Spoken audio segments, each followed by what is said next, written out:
Welcome to Civics and Coffee, a history podcast, the show all about United States history, delivered to you in the time it takes to enjoy your morning cup of coffee. I'm your host, Alicia, a historian trained in United States history with a passion for telling both the known and unknown parts of America's past. So grab your coffee and get ready for some bite-sized history. Welcome back, peeps. As the nation enters its 250th anniversary, I sat down with former guest and educator Ethan Healey to explore why the Revolution remains such a key moment and the historians who have influenced and challenged our understanding of the past. I released part one of that conversation on Saturday, so be sure to tune in and listen if you haven't already. And I hope you all enjoy the second half of our dialogue.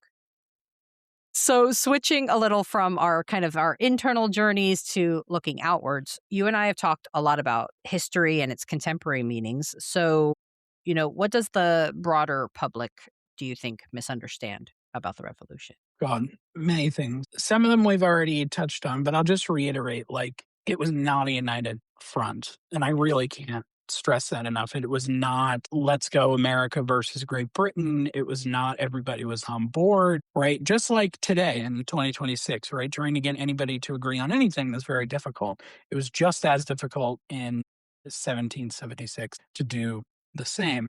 So just keeping that in mind as they try to understand the American Revolution, especially the complicated, and I should have mentioned this earlier, but the complicated relationships between the Native Americans and the colonists and the British, right? Trying to figure out what would be the best ability for us to have a deeper connection or have a deeper understanding, and vice versa. And sometimes, a lot of times, it's violence, right? Sometimes it's a ton of early peace treaties between the early colonists and the Native Americans that are just, and this is the one thing Alan Taylor talks a lot about in his book, American Revolutions, is and American colonies. But he talks a lot about how these early treaties just occurred and they would promise all these things on both sides, but then one side would break it apart. Does it sound familiar? Where sometimes they would agree and then they would disagree. And to your listeners, I'm certainly not trying to equate the two, but like that was a very clear stage in the early republic. So my point, it's not a united front and it shouldn't be seen as such. And that deals with the, trying to understand all of the different perspectives. The other thing that people get wrong is I think it's important to understand that Britain wasn't really tyrannical at the start. And I know it's very, very easy to say that they were tyrants and no taxation without representation. Like it's very easy to go down that rabbit hole. But after a brutal war in North America, with the 7 Years' War and with the colonies, especially New England, having a strong component to that and a strong majority of that, to be honest, is it really a bad thing if you spent all of this money on this conflict with the French and the Native Americans? And is it really that much of a big deal to ask you to pay a little extra, right, on your team? Probably not. But obviously there's layers to the cake and it's stacked on top of one another, certainly. But I think it's really important that we sort of recognize that is it really unreasonable for Britain to tax their colonies after those colonies just went to a major conflict? I don't think it's necessarily unreasonable to say that. And you could argue about whether the amount on those taxes was unreasonable. If you were to ask my opinion, I don't think so. But again, if you're gonna do that, right? Understanding and I do understand the no taxation without representation thing, and there is a absolute a necessary conversation there. But Britain being tyrannical at the very start, anyway, I think is something that we have to figure out a way to destigmatize because they were not this sort of tyrannical. They were tyrannical in other ways, Great Britain, but I don't think it's necessarily unreasonable for them to say, hey, just so you know, you kind of started this conflict over there with the French. You should probably pay a little extra. Yeah. No, I I agree, and people who have listened to the podcast from its earliest years, which again, apologies to the early episode listeners. It is still on my bucket list to go back and fix some of those because some of those early episodes are rough. But yeah, You're a no, I master at it now. You've done enough of these things. yeah, well, actually, I meant to mention it. This episode is episode 350. So, as the nation is celebrating its 250th, I am celebrating episode Look 350. at So, that. yeah, Congratulations. thank you. But even back then, in my early days of recording the pod, I was very much like, "Come on, colonists, you can fork up a little bit here. These were expenses incurred on your behalf."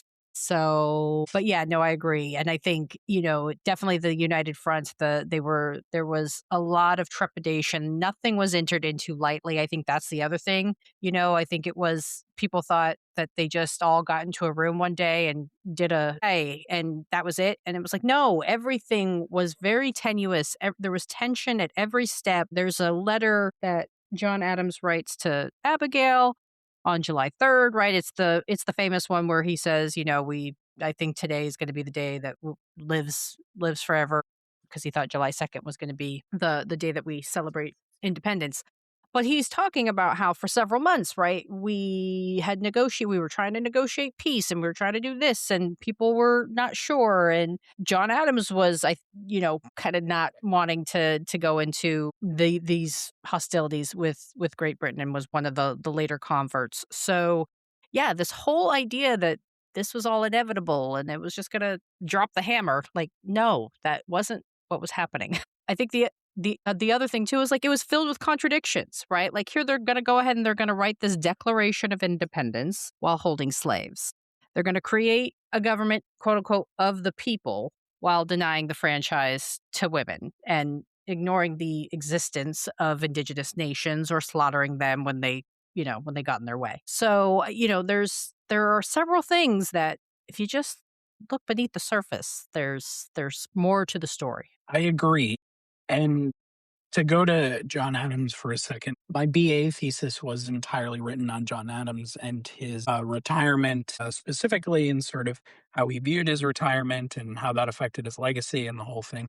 But specifically, John Adams during the Continental Congress, it may be a hot take, but I don't think there is a Declaration of Independence without John Adams because John Adams was such a really and there's so many different things people say about John Adams, and they get very defensive about him because people call him a lot of things. And there are certain aspects of John Adams that are very obnoxious and that are very he could at times be very verbose, but he could also at times be really pushy about a lot of things and really annoying and all that. So I do get all of that there, but the role of John Adams in the Second Continental Congress specifically was so influential because the way he was able to convert, as you say, and bring people together into understanding that this independence thing is something that not only should we consider, but is something that if we as colonies are going to survive in the future, is something we are going to have to do. Like we have to do it, especially because by the time the Second Continental Congress happens, right, they're already fighting at that point. So John Adams says, if we decide not to do this, and the British decide, and the British win ultimately because we decided not to declare our independence, we're all getting beheaded, right? Like we are all going to be hanged for treason. Like that is going to happen. And so he was really influential in doing that. And I think if you've ever seen the John Adams HBO series, which I love and I go back and rewatch every now and then, Paul Giamatti as John Adams, like he is John Adams to me forever now. And that's not a bad thing. And but in that series, there's that really great whole episode, I think, entirely based on this whole thing. And he's at the center of this debate and conversation. So I always want to emphasize the role of John Adams. Obviously, is he the single most? No, because there is no single most person. But I don't think the Declaration of Independence would have passed without his involvement. I really don't. And he's also part of the Committee of Five who helped creates the Mhm. Declaration of Independence, and he tells Thomas Jefferson. Like, you're going way too overboard here. You're talking about their slave trade law. Like, but now's not the time, right? Now's not the time to talk about that. And so he was very pivotal in doing that. And what's always interesting to me is that Thomas Jefferson didn't think he should have been the one to write it. He said, "Well, John Adams is way more supportive of this than I am." And John Adams said, "Yeah, but nobody likes me. So if I wrote it, nobody would vote for it just because I wrote it." So that's one of the reasons why Thomas Jefferson gets the gig that he does. But so the role of John Adams is incredibly important. Yeah.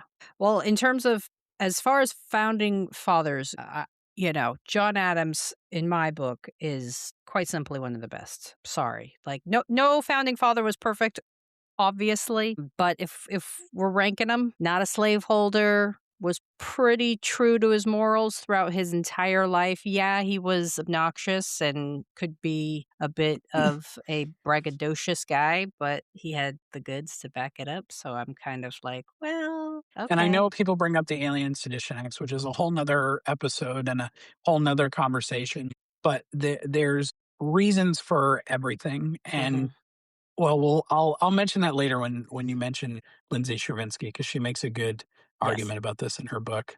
Okay, Um, so we've talked about kind of what the public gets wrong about it. So we both kind of operate in the public history space. How can we course correct these misinterpretations, do you think? so I do it in two ways. I write a Substack every now and then, Which is which quite beautiful and is everybody should subscribe to it. Okay, thanks. ethanhealey.com, which is very infrequent. I sort of write whenever I get the urge to do so, and I'm thinking about working on something for 250. But so I write on the Substack every now and then, which my attempt on that Substack is to, connect things that are happening in our real world with the past, right? And trying to connect, because for a long time, and you were sort of the one that, you've been trying to get me to create a podcast forever now. And I said, well, let me start with a Substack first. And I really enjoy the Substack. And the thing I like about doing that is being able to attempt to contextualize a lot of things. I'm very, very big on that, attempting to contextualize, well, why are we here, right? Whether it be about the Iran war or whether it be about, I mean, name a topic in America, right? And I'm very big on, well, how did we get here? Right? How do we get to a point that we're going to this conflict and all these things? But the second piece, the way I do it is I teach, right? I teach high school students, and I think my role as a teacher, I take my role very, very seriously as a teacher, but I also do connect my historical work with my teaching work. And I've been trying to get my students to understand that yes, I am a teacher of history because I like history, but like history is a job, and learning your history and writing about history is not just a Wikipedia page or the World War II section in Barnes and Noble, which is fine. They've gotten a lot better with it, by the way. But right, it's more than just these things you are exposed to. And one of the ways I try to do this in both ways is putting people at the center of the story, which we've talked a lot about already. Putting people at the center by telling their stories in the best ways we can. And for example, one of the ways I do this is in my modern US history class, I talk a lot about the Vietnam War.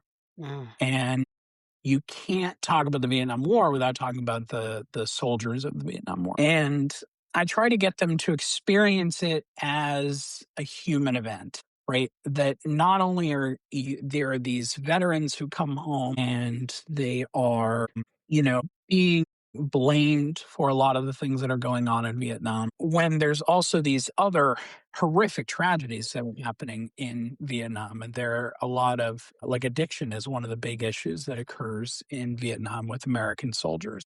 Right. So I try to tell them those stories because it's something that is incredibly, for me at least, impactful. And if I think it's kind of impactful, I think it may be impactful for them. So telling that story is really important to me. And I try to do that in all those different ways. Right. And by talking about on the Vietnam theme, talking about the protests that occur at home. And one of the things I like to do is there's, of course, the draft lottery with the Vietnam War.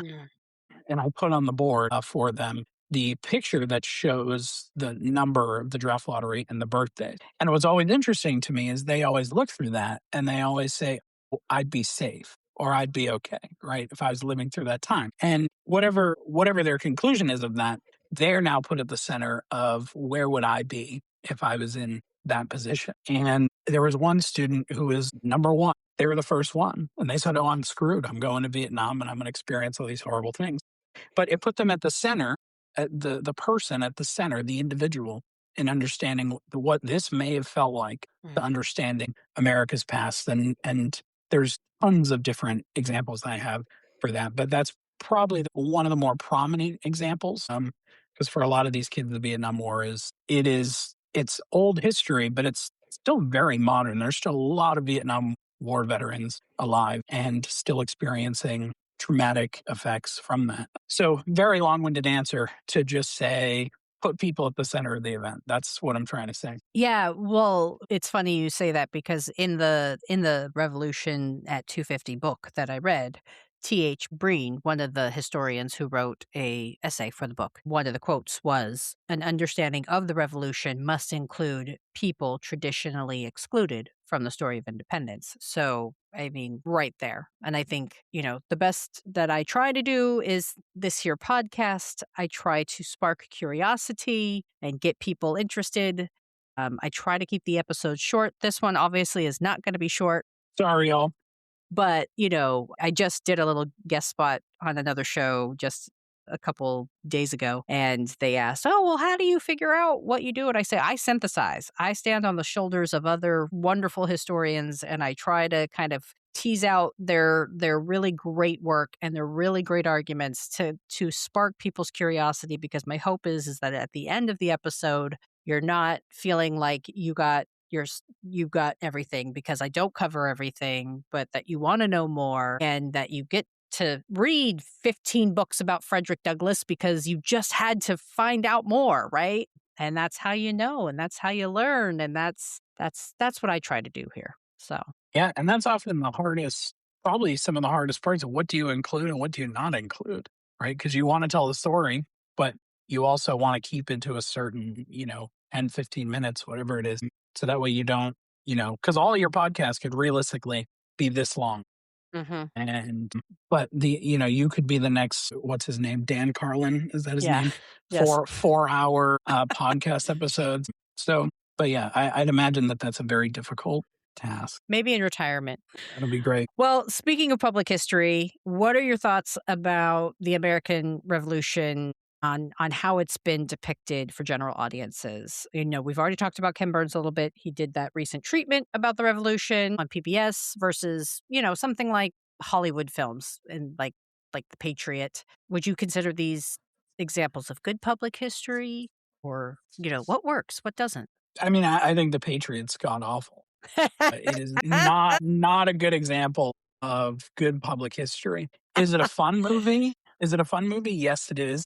It is it interesting? Kinda. But is it, and I know there are a lot of early American historians who love that movie, not as a historical fact by any means, but just because it's entertaining. So the Patriot, as an example, is something like, probably the more extreme ends of it in terms of bad public history, right?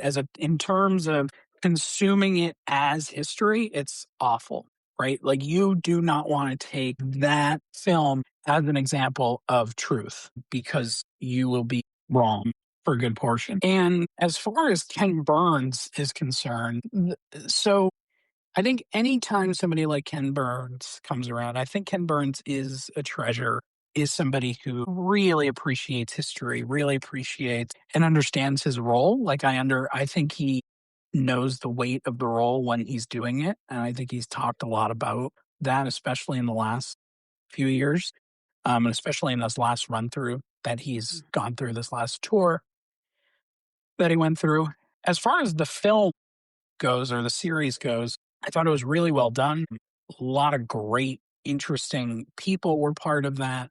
A lot of really cool historians. I always love seeing a historian that I'm fascinated by. It's like seeing a famous person. You go, "Oh my Mhm. God, there they are, my friend who I've met once." And But one of the things that Ken Burns that I struggle with is he's sometimes a victim of hagiography or hagiography or however you say it, but point is the same. And sometimes he sort of puts a lot of his, not his work necessarily, but he puts a lot of people on pedestal. So there's a lot of, he talks a lot about George Washington. Now, George Washington obviously deserves a centerpiece at any story within the American Revolution. But there is this sort of almost leaning into some of the myths about George Washington, not necessarily the cherry tree or anything like that, but leaning into the idea that here is this unmovable. He does mention some of the faults that Washington had, but he, especially when he was on tour, more so, he Mhm. talked a lot about elevating all of these founding fathers in a way that he attempted to use it to sort of serve some larger purpose. And that's something I one of the issues I have an issue with of Ken Burns from an academic standpoint in terms of the show. It's great. And I think like when you look at something like his Civil War series, right? Like some of that stuff did not age well. Like Shelby Foote being in there and not only Shelby Foote being in there, but Shelby Foote being in there for a large chunk of that series as Yeah. sort of this historical expert, which sure, but like, right, there's a lot of problematic things about Shelby Foote and sort of his biases. And we all have biases as historians, I think, but some are a little bit more overt than others. So I think one of the ways in doing public history or films as public history is to tell the truth. And I think if a film does that,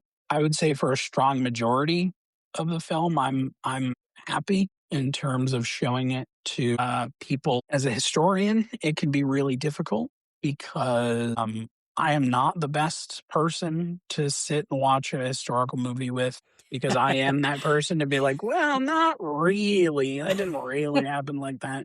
Right. And I think there are liberties that must be taken every now and then. But if it's so overtly wrong, I have a strong issue with that. And I think as long as you tell the truth and you're honest about it and you're honest, especially about, what you left out, then I think you're good. I think Ken Burns' American Revolution is the most comprehensive piece of public media on the American Revolution that we're probably ever going to get in the next couple of years because I just don't think, Ken Burns packs so much into his films. And it's really difficult to do that in a series. But there are things like, I don't know if you've ever watched Turn, a Washington Spy series on AMC, but that's an example of a TV series that a strong majority of that was not true.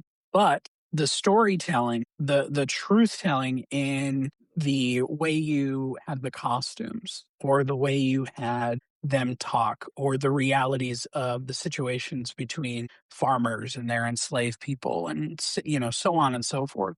Like you're still telling the truth by doing that, even though it's a fictional story, and there are elements that are true in that series. But even though it's a majority fictional series, you're still enjoying it. You're able to enjoy it as a piece of public media. So I think that's a good example. Whereas something like The Patriot is the obvious sort of awful example in my mind. And I genuinely I don't like The Patriot even as a piece of entertainment. Like I just it's not something I vibe with. I don't even vibe with. I don't vibe with Mel Gibson. Yeah.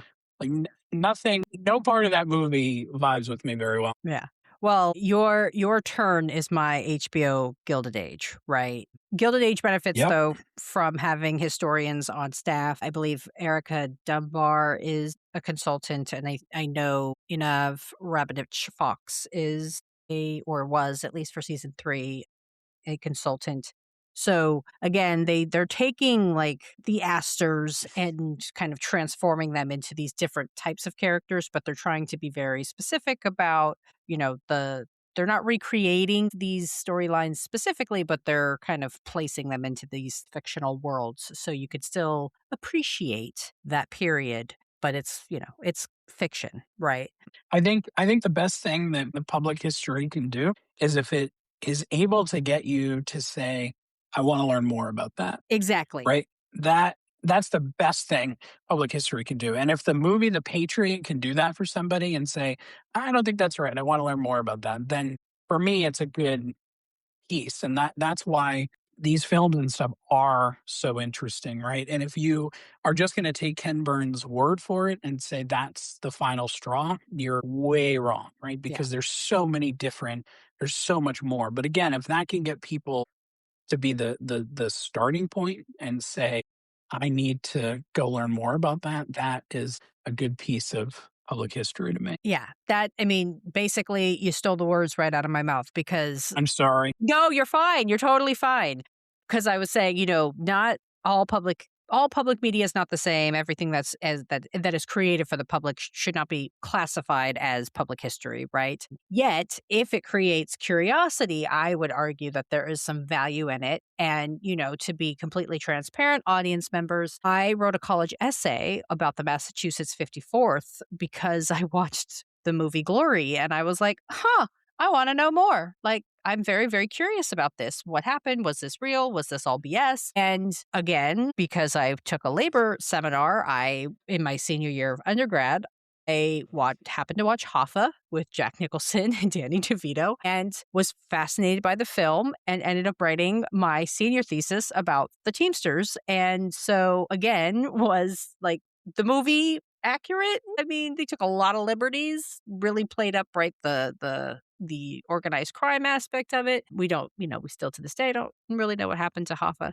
But, like I got really fascinated by this and it's like that pulp culture history blend, but I appreciated it because it triggered an interest in me. And so I think too, it goes to the other point that I wanted to make is people should be critically evaluating every piece of media that they take in, whether it's a Yep. podcast, whether it's a magazine article, whether it's a movie, whether it's a book, right? And that's one of the things as historians we are trained to do is who wrote this, who made this, what was the intent, who's missing from this, like what are we talking about? And when we say you should be, we engaging with that, we mean not asking ChatGPT. We mean thinking about it using the ChatGPT in your brain because most historians want you to engage with them. They want you to ask questions. They want you to critically engage with their work. And nothing will make a historian happier than to get an email from you or to get an instant message, a DM to say, "Hey, I read your book and oh my gosh, I have all these questions." Like they love that. And so and that's can be translated to primary sources is you can't ask the people anymore, obviously, usually because they're long gone. But hey, who wrote this? What were they writing about? What was the intent behind this? What was the context? What was happening in the moment that they were writing this document? That's what you do. And so I would say, yeah, to your point, if it creates curiosity, I say, I don't watch The Patriot because of what you already mentioned. But, I've watched some pretty historically inaccurate films, but they sparked my curiosity, so it led me down these other research rabbit holes. Yep. And that's really all you can ask for a good chunk of the public media pieces. And I think you hit the nail on the head. Critically evaluating all media is so, so, so, so important. Like you need to always be thinking, what's missing? Why do who's part of this? Who isn't? Why was this written? How was this written? Right? Like all of everything you just highly agree. And I think if we are to fix some of the stuff Mhm. that we're kind of going through, right? I think that is sort of one of the foundations is trying to not getting sort of defensive that critically evaluating something is like, personal, right? And critically disagree is not, not personal. I mean, the majority of historians, right? Like I tell my students because I have a lot of bookshelves in my room, and I say these are all historians arguing with each other. Like that's all it is. Is it's just a whole bunch of historians arguing with each other and saying, very rarely it happens, obviously, of like creating a brand new sort of thought process and all that. But a strong majority of this is just this historian arguing with that historian or arguing with their sources or whatever. But they're critically evaluating it, right? Yeah. They're not like, personally offended by the piece. Yeah. Okay, well, because we haven't talked about books enough yet, we're gonna talk about books. I think one more time, and then I think we're gonna finally we're finally gonna put the nail in that coffin. Yeah. Yep. So, kind of sticking to the theme of those kind of putting out work to the public, let's talk one more time about some of our favorite books about the founding era. So, whose work do you think kind of best captures the heart and the spirit of your interpretation of the American Revolution and the founding era? All right. I have a list, Okay, and hit me with it. I'm gonna read the list, and I'm not gonna talk in depth about them because, again, this could go on forever, and I don't want to waste any more of your listeners' time. But I will sort of give a brief of why I like the piece, and why it stayed with me. So these books, for me, are some of the books that have made me rethink how I interpret the American Revolution, and they've really helped me develop an understanding of why I study early America, why it's such a passionate field for me, and why I continue to go back to it. So the first is, I've already talked about it, American Revolutions by Alan Taylor. Alan Taylor has written a quartet of books. The first was American Colonies, the second was American Revolutions, and then he wrote two other ones that sort of dealt in a similar vein of trying to dissect American history through a global perspective. But American Revolutions in particular was that for me. Already talked about this book as well. Liberty is Sweet by Woody Holton helped me understand the cultural perspective of a lot of these different histories, understanding the soldier perspective, the enslaved women, etc. Really think everybody should read that one for the cultural components of the revolution. Now, to your point earlier, you said you're not interested at all in sort of the military campaigns of history. And I know there are a lot of military historians and probably a lot of military enthusiasts listeners. And to your point, I am also not a military campaign person. And I know there are a lot of people who are. Like, it's, I genuinely wish I had that ability to remember all of those military historical movements. I genuinely wish I had that capacity to do that. But the one book on the American Revolution and the military specific stuff that I loved was Scars of Independence by Halger Hawk, I think is how you say his name. And this was a turning point for me in reading about the American Revolution because this book talks about how the American Revolution was so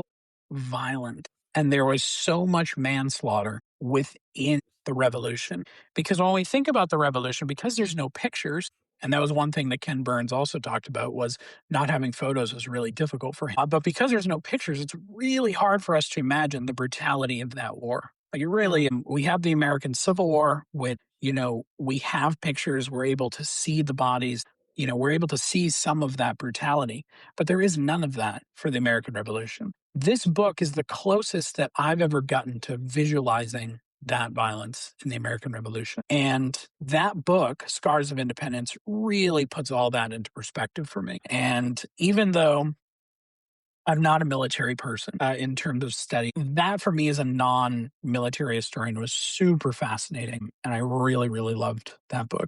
The First Salute by Barbara Tuchman, she discusses specifically international diplomacy in the American Revolution, especially naval diplomacy. She's really, really influential. She wrote The Guns of August, which is a very famous World War I book.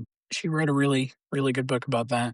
The other one, and this one is one that helped me understand things a bit more closer to home because I am from New England. I've grown up in New England my whole life. And that book is called Donland Encounters by Colin Calloway, who was a part of the Ken Burns series several times. And he specifically talks about Native American discussions with New Englanders specifically. And this is a bit pre-revolution, but it helps set up our understanding of why we had the relationship with the Native Americans that we did going into the creation of our country. So it's really fascinating book.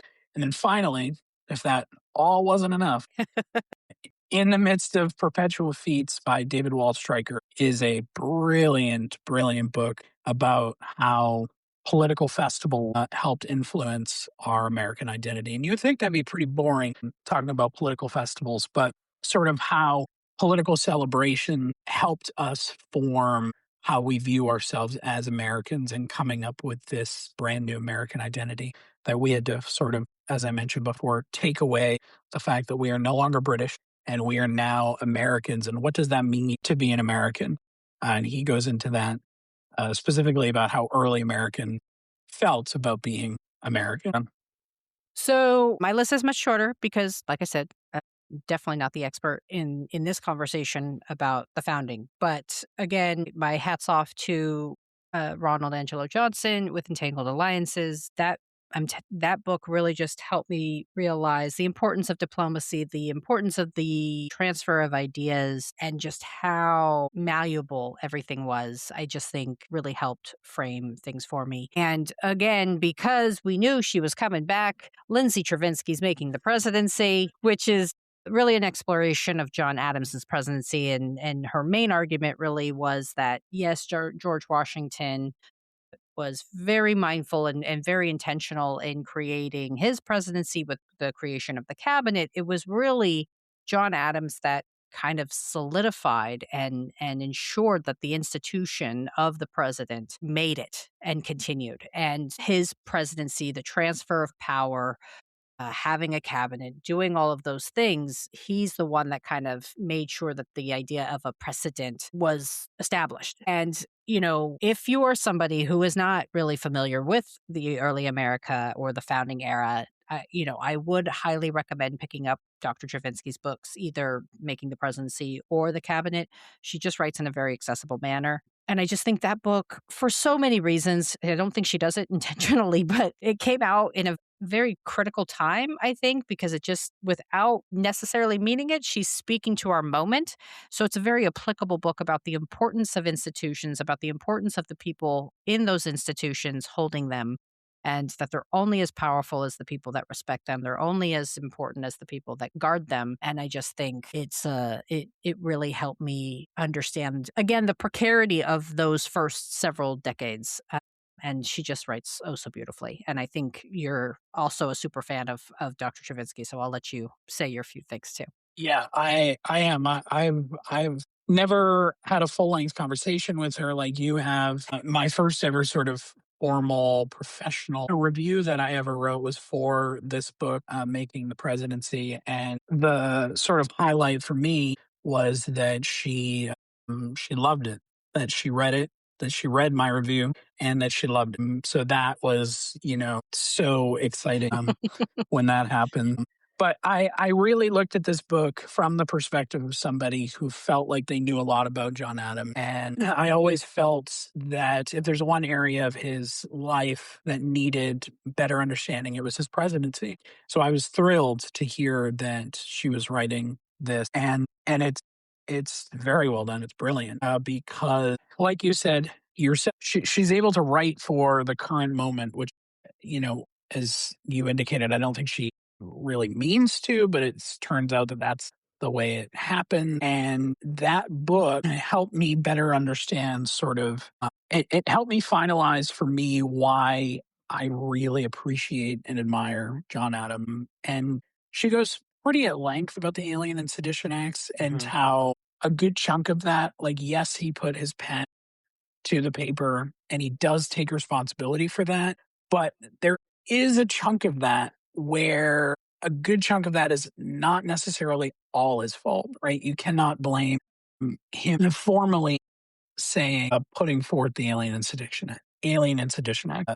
Can you put responsibility on him? Absolutely, you can. But we think of those Alien and Sedition Acts as so solidifying of his legacy. And that's sort of one of the things that I researched and wrote about is he's only known for so many people about this one thing, about this Alien and Sedition Acts. And his life story is so much more fascinating, not only for the Declaration of Independence, but helping us get peace with the Treaty of Paris. Like all of that is so important. And she does a really good job of explaining all of that. But I also highly recommend that book. Yeah.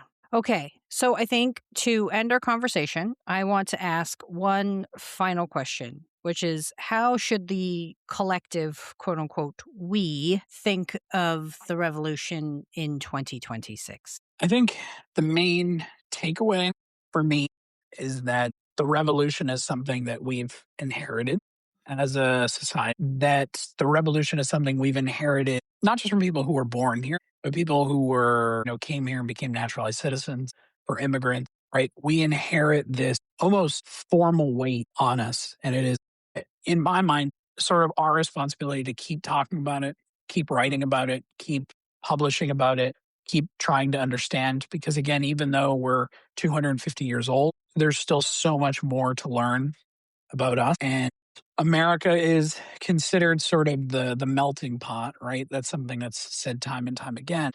And if that's the case, if we believe that, then we have to sort of understand what's in the pot, right? We have to understand the pot that's holding us all in together, to end a horrible metaphor. But we have to understand what we were given. And, one of the ways we do that is we go back and we have to understand that it is not just a whole bunch of men sitting in a room.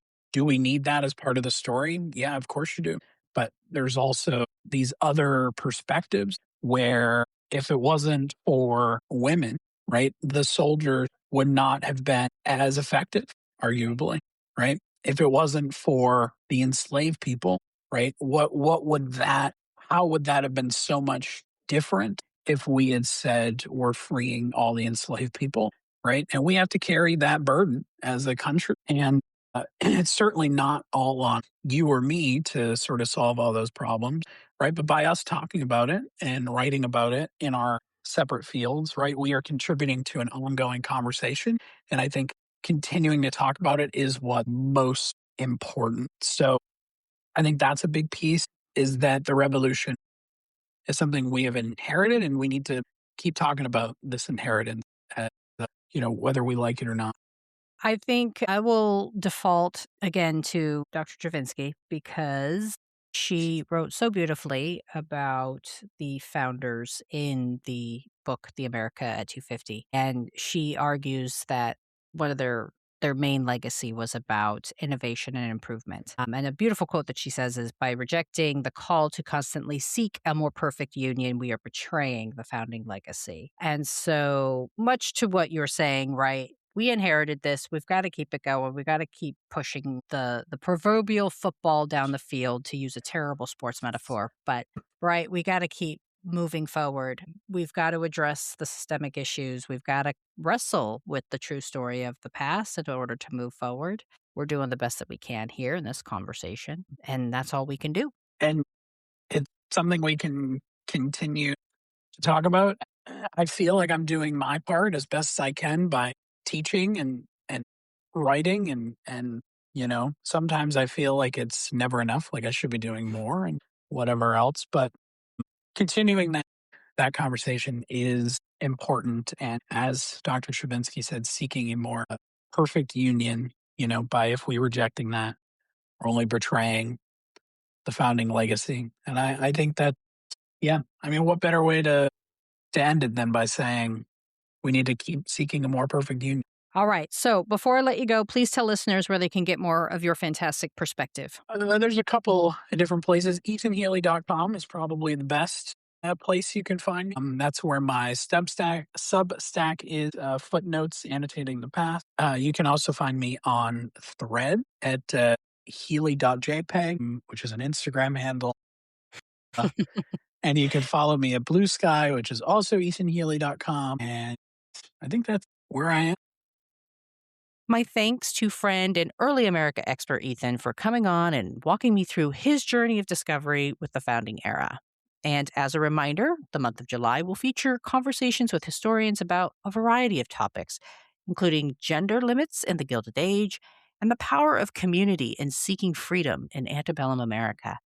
Be sure to tune in each Saturday for those conversations. If you're interested in any of the books Ethan and I talked about, be sure to head on over to my bookshop storefront, where I curated a list just for you. A link is ready for you in the show notes. Thanks, peeps. I'll see you next time. Thanks for sitting down with me as I explored this chapter of American history. If you liked what you heard, be sure to subscribe and share with your friends. I look forward to our next cup of coffee together.